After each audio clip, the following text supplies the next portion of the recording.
Okay, so I want you to imagine for a second that the global economy isn't this terrifying abstract machine run by, guys in suits looking at spreadsheets and skyscrapers. Uh-huh. Imagine instead that it is a massive high school house party. Okay, I like where this is going. A little chaos, a little loud music.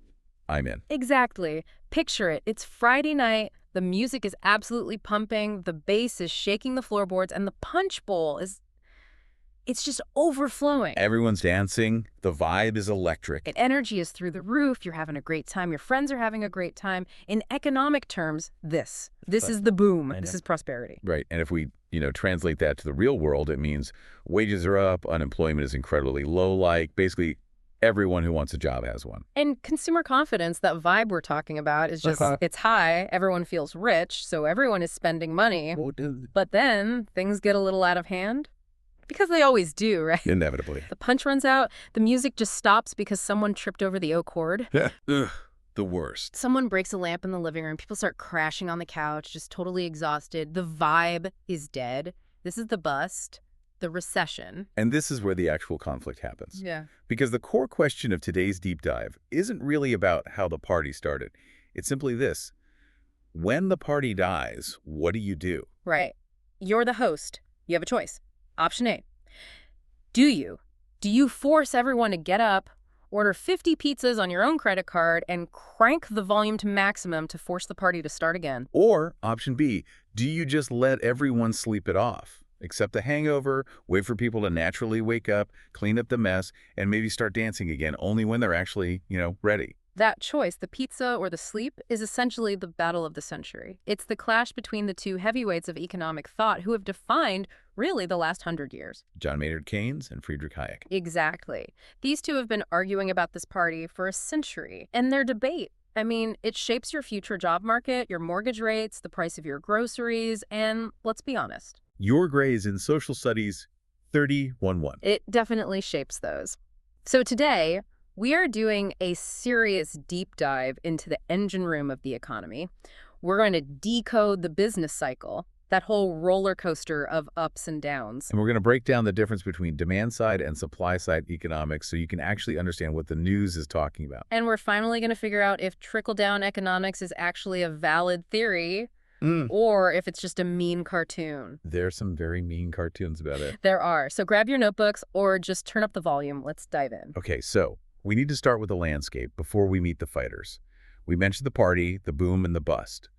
But if you actually look at a graph of the economy over time, what are we really looking at? It's never a straight line, is it? If you visualize it, it kind of looks like a wave or maybe a snake slithering uphill. That's a great way to put it. It goes up and down, Yeah. but the general trend over history is up, hopefully. So you have these peaks. That's the prosperity phase we talked about, the top of the wave. Everyone is buying things, jobs are easy to find, but there's a catch to the party. The party can't last forever because of, limits. Limits like what? Like running out of punch. Exactly like running out of punch. When everyone is buying things, demand starts to outstrip supply. There just isn't enough stuff for all the money people want to spend. Okay. So prices start creeping up. That's inflation. The cost of the punch goes up because everyone is fighting for a cup. And when that inflation gets too high or maybe a bubble bursts or just confidence evaporates, we slide down the other side of the wave. That's the recession. People stop buying, businesses cut jobs because nobody's buying their stuff, and wages just freeze. Technically, economists define a recession as 2 consecutive quarters, so 6 months of negative growth. Right. But if that slide keeps going for longer than 6 months with no sign of recovery, and it hits the very, very bottom of the trough, we call that a depression. That's the total crash, the morning after the party when the house is just trashed. Absolutely. Yeah. And then hopefully, eventually you hit the recovery phase and start that slow climb back up to the next peak. Now, here's the context we really need to get. Before 1929, the main attitude among economists was something called classical liberalism. Right. This was the sleep it off crew, 100%. The belief was that the market is this perfect self-correcting mechanism. So, it just fixes itself. Exactly. They believed supply and demand always balance out naturally.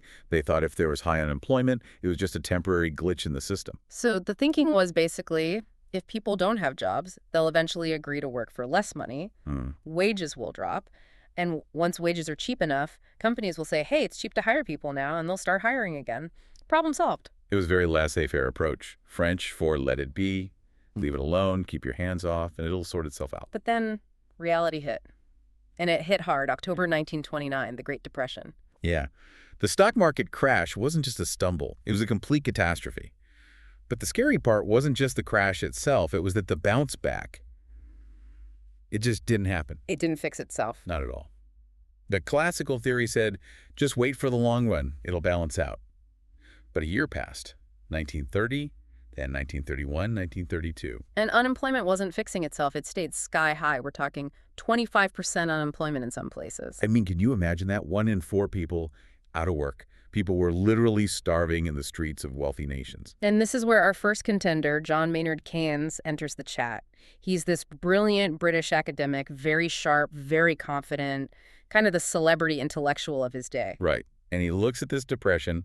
He hears the old guard saying, just wait for the long run. And he drops one of the most famous lines in the history of economics. In the long run, we are all dead. Which is a little dark, honestly. It's pretty grim. But his point was so practical. He was basically saying that economic theories are useless if they can't help us now. Exactly. We can't wait a decade for the market to maybe fix itself while people are suffering today. We need to fix this now. So let's unpack Team Keynes. This is what we call demand-side economics. And I think the key here is how he viewed the economy so differently. He didn't see it as a perfect, natural thing, did he? No, not at all. He saw it as a machine. Think of a car engine. In the 1930s, that engine had stalled. It wasn't, broken forever.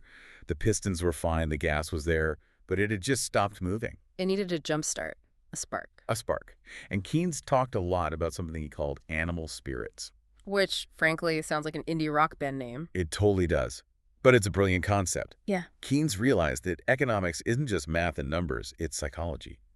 Animal spirits refers to human confidence and fear. Gut feelings. Gut feelings. Yeah. Keynes believed the market is driven by these feelings. When people are scared, during a bust, they stop spending, they hoard their money under the mattress. And this leads to what he called the paradox of thrift. This is one of those concepts that really, it just blows your mind when you first hear it. It really is. Let's break it down. Think about it.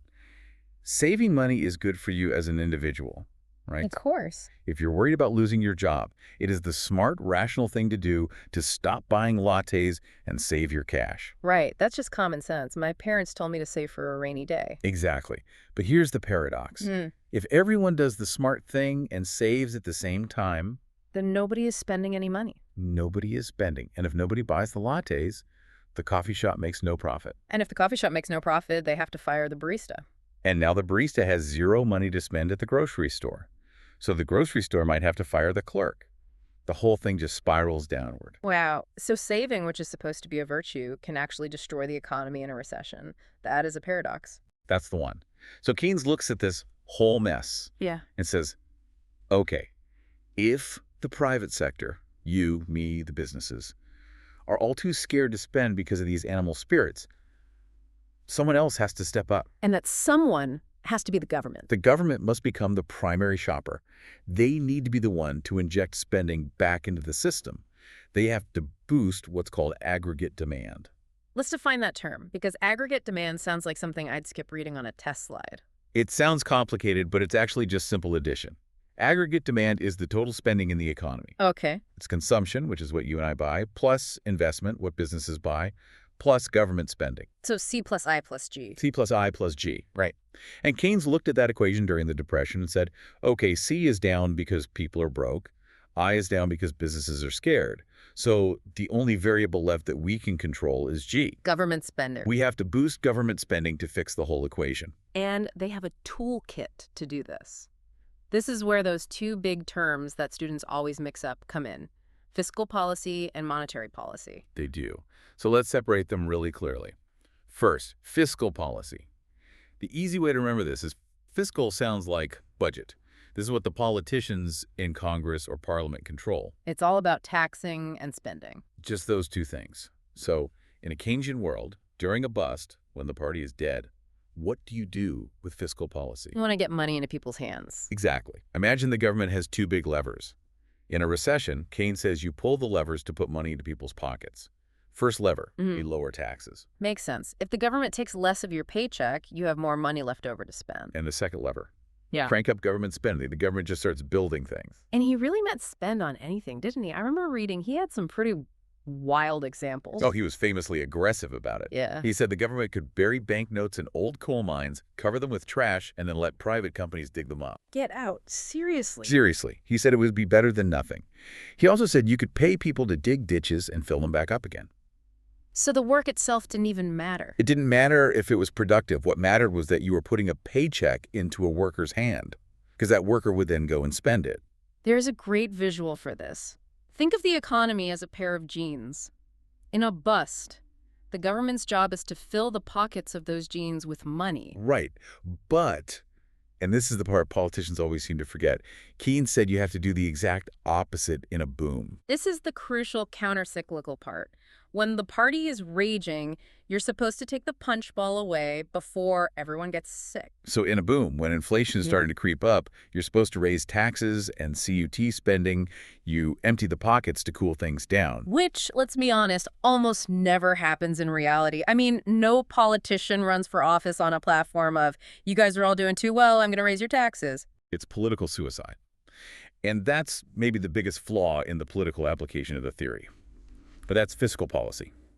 Then you have the second tool, monetary policy. Okay, so this isn't the politicians anymore. This is the central bank, right? The Fed in the U.S. or the Bank of Canada or the Bank of England. Correct. These are supposed to be independent economists. The politicians don't touch this directly.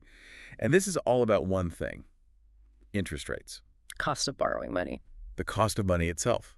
So in a recession, a Keynesian approach says, what do you do with interest rates? You want people to borrow and spend, so you make it cheap. You lower them, you smash them to the floor if you have to. Make borrowing money as cheap as possible. So it's easy to get a credit card or a car loan or a mortgage for a house.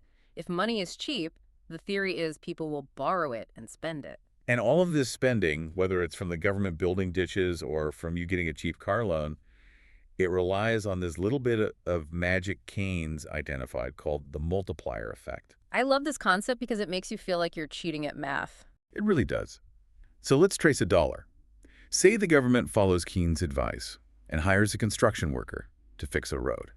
They pay him, say, $100. Okay. That worker doesn't just, eat that money. He goes to the grocery store and buys $100 worth of food. Now the grocer has the money, and he takes some of that $100 and maybe pays the shoemaker for a new pair of boots. Now the shoemaker has the money, and he takes it and pays his landlord rent. Okay, I see. That single $100 bill from the government is rippling through the economy. Exactly. It's being spent over and over again. So that one initial $100 of government spending might end up creating $200, $300, maybe $400 worth of total economic activity. $1 of government spending creates more than $1 of economic impact. Yeah. That's the multiplier. That is the multiplier. And that is why Keynes argued it is totally okay for the government to go into debt, to run a deficit during a recession. Right. You borrow the money to jumpstart the car, the multiplier effect gets the engine running again, and you pay back the debt later, in theory, when the economy is booming. In theory. In theory. And that really is the core of demand-side economics. The government's job is to steer the market. You pump the gas when it's slow, you hit the brakes when it's going too fast. Okay, so that's Team Keynes, the mechanic, the optimist, the guy ordering 50 pizzas to save the party. But not everyone agrees that you should be touching the gas pedal at all. Not even a little bit. So let's cross the aisle to Team Hayek. Friedrich Hayek, supply-side economics. And if Keynes thinks the economy is a machine that needs a mechanic, Hayek thinks the economy is. Well, it's nature. It's an organic ecosystem, like a massive forest. And you can't just fix a forest with a wrench. You have to let it grow. Yeah. Hayek had this concept called the fatal conceit. It sounds super dramatic, doesn't it? But it's a powerful warning against arrogance. Hayek believed it was fundamentally arrogant for a few planners in the government, no matter how smart they are, no matter how many PhDs they have, to think they know better than millions of individuals all making their own choices. He called it the knowledge problem. Right. And this is a huge idea. He viewed the market not as a machine, but as a giant communication network, a supercomputer. How so? Well, every time you buy a coffee, or decide not to buy a new car, or you choose the generic brand of pasta over the fancy one, you are sending a signal. And prices are the information. That's the key for Hayek. That is the absolute key. Prices convey information. Think about it. If there's a sudden frost in Florida and most of the oranges are destroyed, The price of oranges is going to go way up. right, and that high price is a signal. It's a message. Yeah. It tells consumers, hey, maybe buy fewer oranges this week. They're precious right now. And it tells farmers in, say, California, whoa, plant more orange trees. People will pay a lot for them. So it just balances itself out without anyone in charge. It's a perfect decentralized Wi-Fi network of needs and wants. But when the government interferes, when they artificially lower interest rates like Keynes wants or pump in money, they mess up the signals. They jam the communication network. And this leads to Hayek's biggest fear. And it's the opposite of Keynes. Keynes was terrified of the bust. Hayek, he said we should fear the boom. Specifically, the artificial boom, the fake party.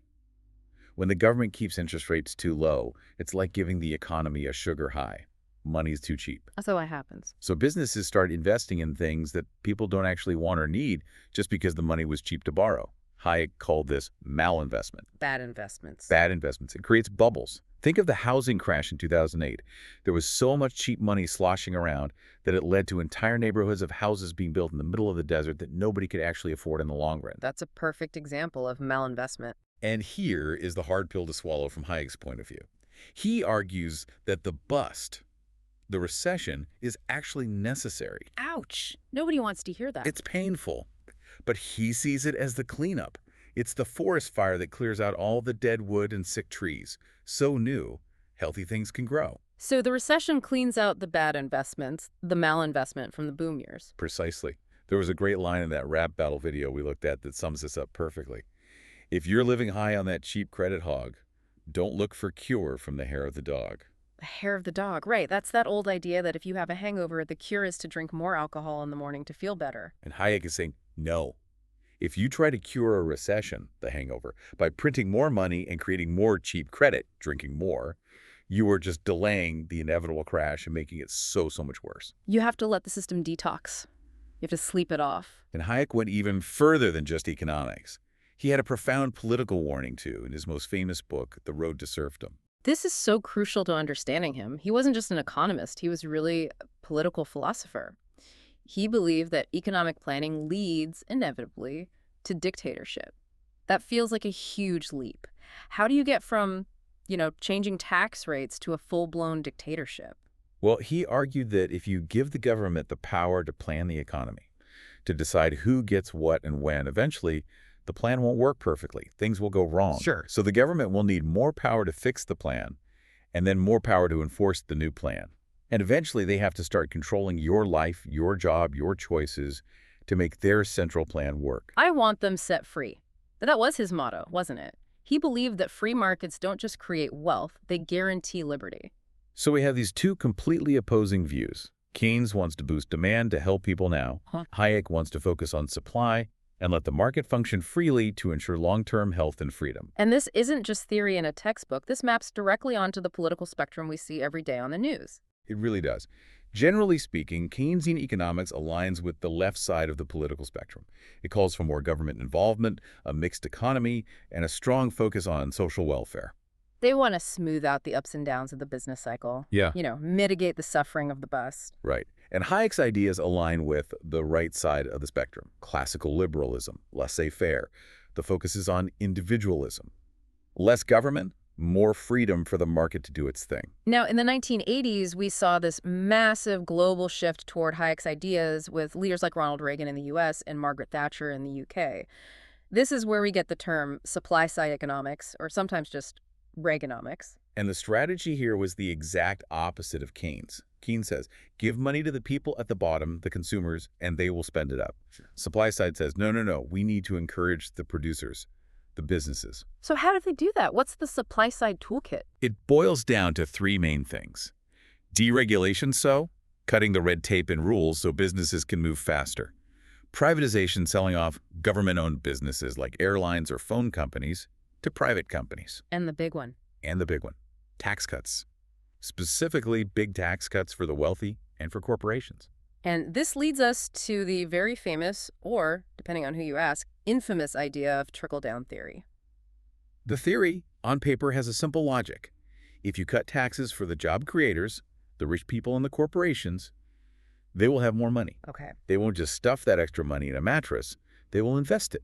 They'll build new factories, they'll start new research projects, and most importantly, they'll hire more people. And so that wealth eventually trickles down from the top to the middle class and the working class in the form of jobs and higher wages.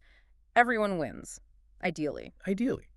But there's a lot of criticism of this idea. The cartoons we looked at were pretty savage about it. Oh, the visuals were brutal. There was one that showed a champagne tower. You know, like at a fancy wedding where you stack the glasses? The idea is you pour the champagne into the top glass that represents the wealthy, and it's supposed to overflow into all the glasses below. That's the theory. But then the other cartoon showed the plumbing reality. You have this pipe coming from the tax cuts going to a urinal labeled the wealthy. And the pipe from that urinal goes straight into their own private bathtub.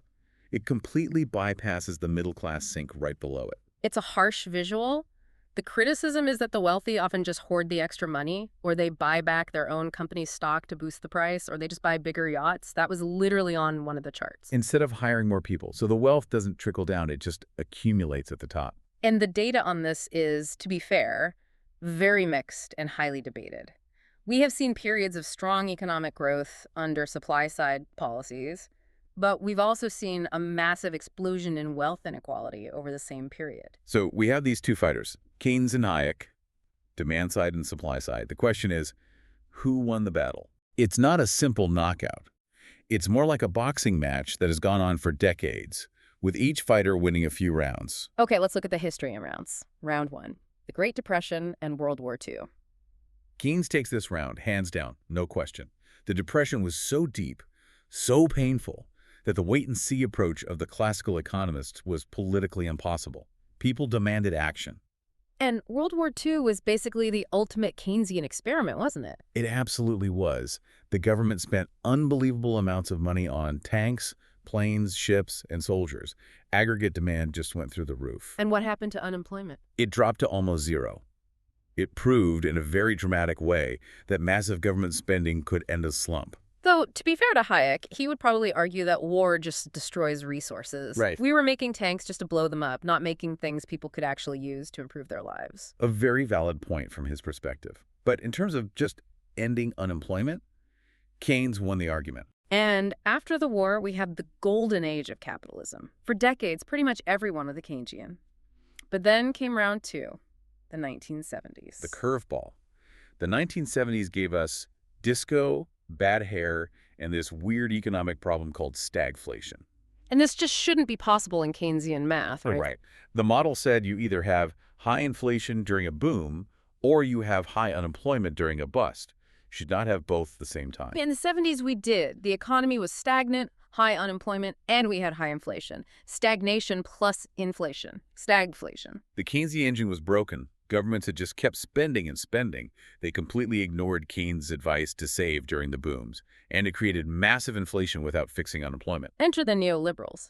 Hayek and his buddy Milton Friedman become intellectual superstars. They argued that the government was the problem, not the solution. And so leaders like Reagan and Thatcher adopted supply-side policies. They cut taxes, they deregulated industries, they crushed unions, and they focused on controlling inflation above all else. Hayek won round 2, big time. Which brings us to round 3, the 2008 financial crisis. The housing bubble burst. The global banking system was, for all intents and purposes, broke. So what do? Did the world wait for the market to fix itself? Did we let the forest burn to clear out the malinvestment? Absolutely not, not even for a second. The G20 nations came together and launched the biggest, most coordinated stimulus package in human history. Bailouts for banks, spending on infrastructure, cutting interest rates to zero. It was Keynesianism on steroids. There is a great quote about this moment. Everyone is a Keynesian in a foxhole. Meaning, when the crisis is scary enough, when the bottom is truly falling out, governments always reach for the checkbook. They can't afford the political risk of waiting. Keynes returned with a vengeance. So where does that leave us today? It really seems like we're just constantly swinging back and forth on this pendulum. And that is probably the right way to think about it. It's not about one being 100% right and the other being 100% wrong. They're different tools for different problems. Let's recap the main takeaways for everyone listening, because this is the stuff that will definitely be on the exam. Okay, first, Keynes. Think demand side. He believes the government should steer the car, When the economy stalls, you spend money to boost demand. It's bottom-up spending. Put money in people's pockets so they can go out and buy things. Second, Hayek. Think supply side. He believes the government should get out of the way. Low taxes and deregulation allow the market to function efficiently. It's top-down growth, also known as trickle-down. And finally, the cycle. The economy naturally goes up and down. The whole debate is simply whether we should try to smooth out the ride, like Keynes wants, or let the sometimes painful ride happen to clear out the junk, like Hayek wants. Okay, before we let you go, let's do a quick check your understanding. I'm going to throw out 3 scenarios, and you listening at home or on the bus, try to guess which theory fits. I'm ready. Let's do it. Scenario 1. The government decides to build a new billion-dollar high-speed rail network specifically to create jobs during a slump. Whose theory are they using? Massive government spending to create jobs. Think about jumpstarting the engine. That is pure Keynes. Government spending to boost aggregate demand. Perfect. Scenario 2. A politician gets on TV and argues that we need to cut corporate taxes so that businesses can expand and hire more workers. What economic theory is that? Cutting taxes for the job creators. That is supply side, or you could say Hayek, or trickle down. All of those would be valid answers. Excellent. Last one, and this is the tricky one. According to Keynes, what should the government do with taxes when the economy is booming and doing really, really well? Remember the genes. In a boom, you need to cool things down. You empty the pockets. Keynes says you should raise taxes and save money for the next downturn. Which, as we said, is the part they usually seem to forget. Almost always. So what does this all mean? Keynes himself famously said, "When the facts change, I alter my conclusions." And I think that's the final thought we want to leave you with. Economics isn't a religion where you have to pick a team and stick with it forever. It's a toolbox. And the question for you, as the next generation of voters and citizens, isn't just who is right, Keynes or Hayek. The real question is, which tool do we need for today's specific problem? Do we need a wrench to fix the engine? Or do we need some seeds and some patience to let the forest grow? That's up to you to decide. Thanks for listening to this deep dive. See you in the next one.